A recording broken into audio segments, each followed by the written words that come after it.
검사하고 검사가 생각하는 가족이 있죠. 검사 가족. 이거는 조직원일 수도 있고 자신들과의 연관이 있는 모든 사람을 얘기하는 거예요. 여기에 연관되지 않으면 말 그대로 대체적으로 처리를 기대할 수 있어요. 이것이 대략 한 98.5% 정도일 거다라고 저는 생각을 해요. 이게. 근데 나머지 1.5%는 이거는 수사가 아니라 정치적 목적이 있는 사건들, 아니면 검찰의 가족 사건들. 이게 검찰의 가족은 꼭 이렇게 뭐 직계가족 이런 거 얘기하는 게 아니에요. 검찰이 생각하는 가족이라는 거예요. 검찰이 생각하는 가족. 그건 뭐 전직 검사였을 수도 있고, 검찰의 우호적이었던 판사였을 수도 있고, 법원, 변호사, 기업인일 수도 있죠. 정치인일 수도 있어요. 근데 그런 사람들이었을 때에는 뭐 기소에 가기 전에 수사, 뭐 수사의 강도에서부터 차이가 나죠. 수사 언론 플레이에서부터 차이가 나요. 자기 가족의 사건에 대해서는. 그리고 기소를 하고 이제 뭐 재판을 하죠. 이 모든 거에서 차이가 나요. 실제로 입증하려는 노력도 안 하게 되죠. 실제로 입증하려는 노력도. 그러니까 곽상도 50억이 무죄가 날 수 있는 거예요. 법조인들, 검찰 관련된 것들 보면 신기하죠. 다른 거 막 뭐 징역, 뭐 법정 구속 막 이러는 게 비일비재한데 비슷한 사건에서 재판을 했는데 벌금 뭐 500만원, 200만원 그렇게라도 넘어가는 검사들은 진짜 재수없는 거고 대부분은 넘어가지도 않아요. 유야무야. 내부에서 조사 중이다. 1년이 지난 뒤에도 조사 중이다. 그게 끝이에요. 방법이 없어요. 정성호 법무장관에게 국회의원들이 그런 질의 많이 했잖아요. 지금 이런 사건이 있는데 어떻게 조치하고 있느냐. 그럼 답은 항상 두 가지였었어요. 지금 내부에서 검토하고 있다. 조사하고 있다. 또 하나 보고받지 못해서 몰랐다. 이 두 가지였었어요. 항상. 컨트롤이 되는 조직이 아니에요. 검찰은. 현재 검찰은 컨트롤이 되지를 않아요. 법무장관이 꼬투리 잡을 게 있잖아요. 뒷조사를 해서 바로 칩니다. 주저없어요. 자신들에 반하면 바로 친다고요. 어떤 정권이 됐든. 그 조국 장관 건수 잡았다 생각하고 바로 쳐버렸잖아요. 말릴 수 있나요? 정권 차원에서 말릴 수 있다 없다. 윤석열 같으면 말릴 수 있죠. 담당 검사를 다른 데로 발령내버리면 되니까. 그렇잖아요. 뭐 대답도 간단하잖아요.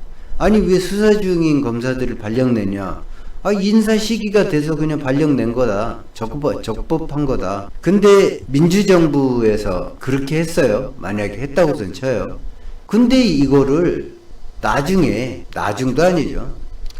검사들이 언론 플레이로 가로막을 뿐더러 그 언론 플레이하는 이런 여론을 무지막지하게 신경을 쓰죠. 민주정부에서는. 그리고 언론들이 비협조적이에요. 민주정부에 이런 일이 생기면. 기대감이 커서 그만큼 더 비협조적인지는 모르겠지만 상당히 비협조적이에요. 그래서 제대로 지키지도 못해요. 노무현 대통령께서 돌아가시게 된 그 압박을 누가 했나? 검찰이 했잖아요. 정권 차원에서. 근데 그렇게 다시 검찰을 부활시켜야 되나? 그러면 누가 타겟이 될 것인가 앞으로?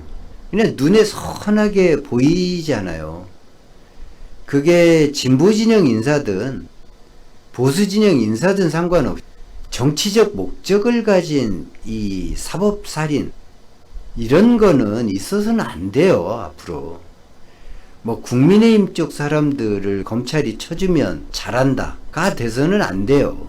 이게 범죄 혐의가 뚜렷하면 처벌하는 거고, 다툴 여지가 있으면 불구속 상태에서 처리를 하는 거고, 이게 제대로 되려면 수사 기소가 분리가 돼야 된다는 거예요. 검찰에게 다 맡겨놓으면 자기 가족이라는 개념을 누구 하나 타치하지를 못해요. 지금도 못하고 있잖아요. 그 박상윤 검사, 그렇게 많은 잘못이 드러났잖아요. 근데 지금 하는 꼴을 보면 이 사람 다음에 국민의힘 공천받아서 TK 쪽에 나올 것 같은 분위기예요. 그쪽에서 나오면 당선될 거 아니에요, 또. 그럼 뭐 국가의 가치관 자체. 우리나라의 정체성이 그런 자들이 한 번씩 당선되는 지역에 나와서 당선이 되면 국가의 정체성이 흔들려요. 단지 그 하나 당선이 됐다가 아니라 이진숙 당선됐다고 나라는 안 망해요.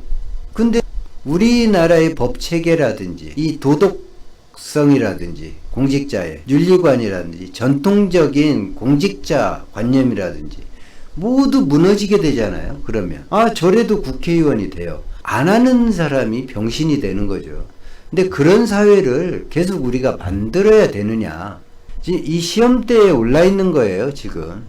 이게 내가 마지막에 적어놨던 게 그건데 자연스럽게 나왔네요. 보여줄까요? 이렇게 적어놨어요. 민주정부 민주당 다음이 시험대에 올랐다. 이제 이전에 했던 게 지지율인데 그건 아까 얘기했고, 왜 대통령 지지율이 떨어질까? 뭐 코어 지지층이 뭐 아직도 팔짱을 안 풀어서 좀 이런 얘기는 그만하는 게 나을 것 같고요. 제가 보는 관점에서는 이래요. 뭐 민주당이 시끄럽다 어쩌다 국민의힘만큼 시끄러웠겠어요. 물론 언론들이 더 부추기는 것도 있고 전당대회 앞이니까 뭐 소란스러울 수 있죠.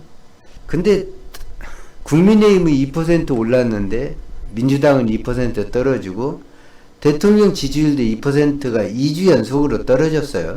떨어질 만한 국정 수행 부분이 뭐가 있을까? 주가가 폭락을 해서 저는 사실 주식 전문가도 아니지만 도박보다 더 심하잖아요. 사실 최근에 주식을 보면. 그럼 그렇게 해서 인생 역전 한번 해보자, 좀 도움을 좀 받아보자 하고 주식 한번 잘못 샀다가 그나마 있던 돈까지, 그거 뭐 개인 책임이에요. 다 그 위험성 다 설명 듣고 했었을 테니까. 그런데 위험한 길을 앞에다가 무지개 띄워놓고서 가게 하면 안 된다는 거예요.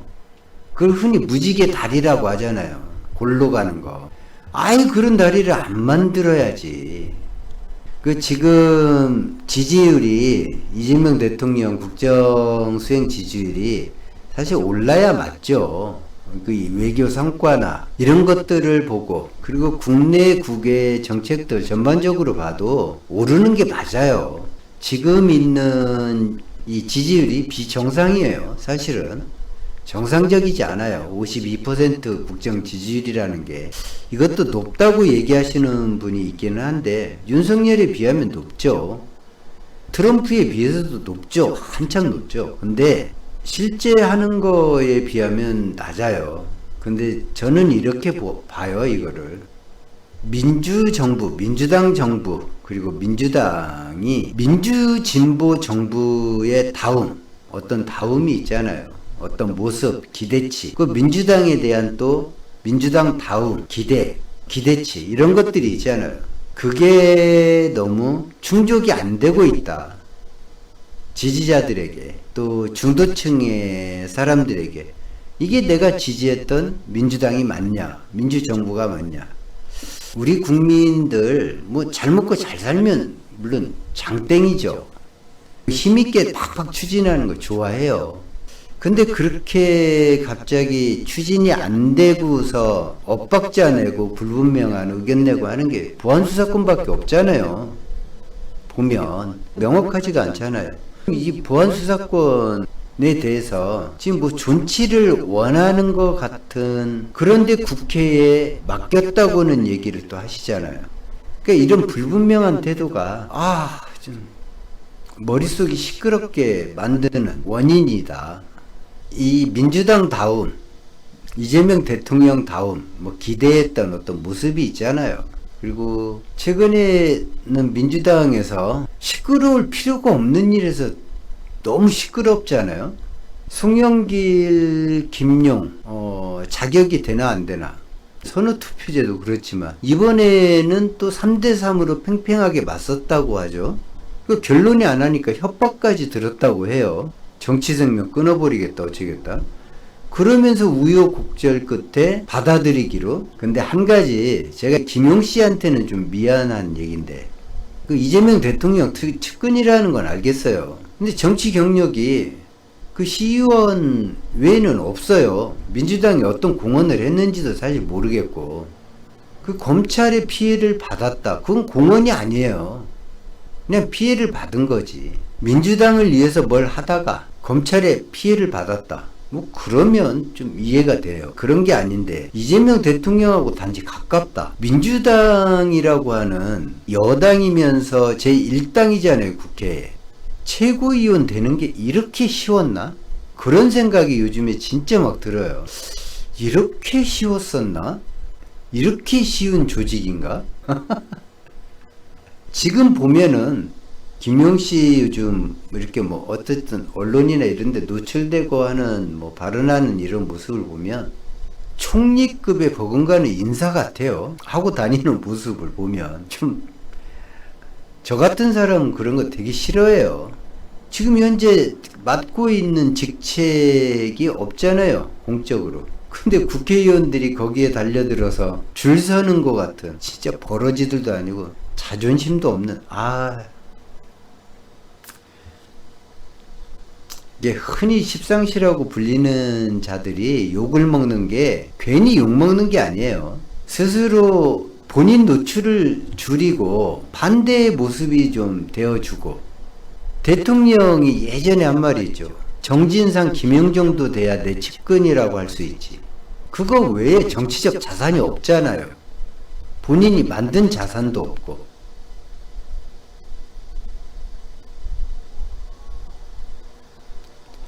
그 뭐 자격이 있다 없다는 내가 정하는 거 아니니까. 그런데 대통령하고 친하다, 내 측근이라고 할 수 있지. 그런데 그것과 민주당, 그만하죠, 김용씨 얘기는. 김용씨 사실 알지도 못해요. 근데 지금 보이는 모습이 그렇다는 거고. 근데 좀 대통령에게 언급이 됐거나 정말 가깝게 보이는 분들 언행 좀 조심했으면 좋겠어요. 공식적인 직함을 가지지 않고 나대는 사람들이 제어되지 않으면 결국에 이재명 대통령이 다쳐요. 그것 때문에 욕을 먹고. 근데 그렇게 설치는 당신들 때문에 대통령이 다친다고. 나중에 당신들은 책임도 못 져, 그거에 대해서. 그러니까 그만 좀 나댔으면 좋겠어. 대통령께서 그 제어를 해주면 좋은데 제어할 생각이 전혀 없죠. 아직도 그냥 본인의 측근이 인정받기를 바라는 그런 마음이 좀 크신 것 같아요, 대통령에게도. 자, 오늘 영상은 여기까지 하겠습니다. 내일 다시 찾아뵙겠습니다.